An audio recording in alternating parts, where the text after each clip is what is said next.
pasal latihan dan pembangunan dekat tempat kerja. Sekali dengar bunyinya macam lebih kurang sama je. Tapi sebenarnya tak. Ada perbezaan besar antara dua ni. Dan faham perbezaan ni boleh jadi penentu hala tuju kerjaya anda. Jom kita bongkar apa bezanya dan macam mana anda boleh gunakan kedua-duanya untuk berjaya. Okey, cuba berhenti sekejap dan tanya diri sendiri soalan ni. Dekat tempat kerja sekarang, adakah anda sedang berkembang ataupun anda sekadar dilatih? Nampak macam soalan yang mudah kan? Tapi jawapannya mungkin boleh ubah cara anda pandang kerjaya anda selama-lamanya. Jadi, untuk jawab soalan tadi tu, kita kena faham dulu asasnya. Apa sebenarnya yang kita maksudkan bila kita sebut latihan dan apa pula pembangunan? Jom kita tengok definisinya satu persatu. Okey, kita mula dengan latihan. Latihan ni senang cerita macam kita belajar guna tool baru untuk kerja kita yang sekarang ni. Contohnya, syarikat hantar kita pergi kursus Microsoft Excel sebab kita kena buat banyak laporan. Nampak tak? Tujuannya sangat spesifik, sangat jelas, iaitu untuk buat kerja hari ni jadi lebih bagus. Fokusnya adalah pada sekarang. Sekarang kita tengok pembangunan pula. Kalau tadi latihan tu pasal tool spesifik, pembangunan ni pula lebih besar. Ia pasal membina keseluruhan kotak alatan atau toolbox kerjaya anda untuk masa depan. Ia bukan pasal nak selesaikan tugas hari ni, tapi ia pasal nak sediakan anda untuk jawatan yang mungkin anda akan pegang 5 atau 10 tahun dari sekarang. Ia adalah satu pandangan jangka panjang. Baik, kita dah faham definisi asas. Sekarang, jom kita bedah siasat lagi dalam. Kita akan bandingkan kedua-duanya secara side by side dalam 4 aspek utama. Dekat sinilah perbezaannya akan jadi betul-betul jelas. Cuba tengok jadual ni. Ketarik gila kan beza dia? Latihan fokusnya pada kerja sekarang, manakala pembangunan ia melabur untuk masa depan anda. Skop latihan ni biasanya sempit, belajar satu kemahiran spesifik. Tapi skop pembangunan lebih luas, macam belajar skill pengurusan atau kepimpinan.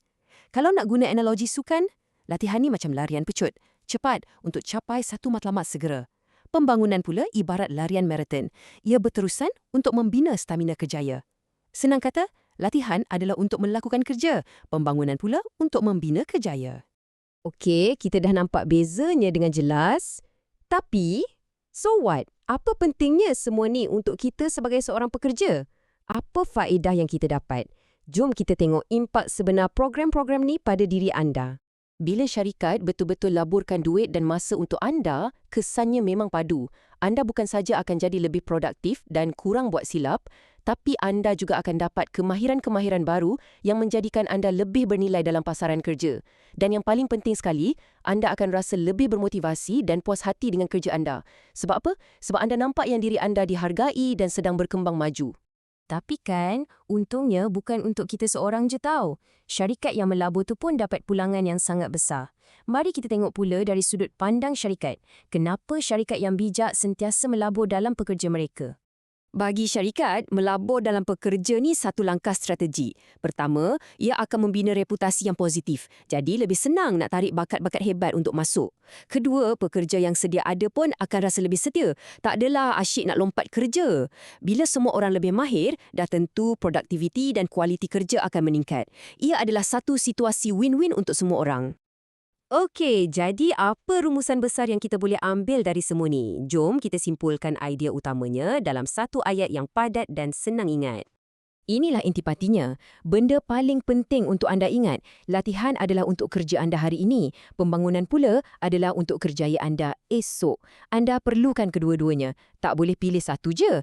Ia macam dua kepingan puzzle yang saling melengkapi untuk membina gambaran besar kejayaan. Bukan saja untuk anda, tapi untuk organisasi juga. Jadi, saya nak tinggalkan anda dengan satu soalan untuk difikirkan. Sekarang anda dah faham bezanya. Apa pelaburan seterusnya yang akan anda buat untuk masa depan kerjaya anda? Apa langkah anda yang seterusnya? Jawapannya ada pada anda sendiri.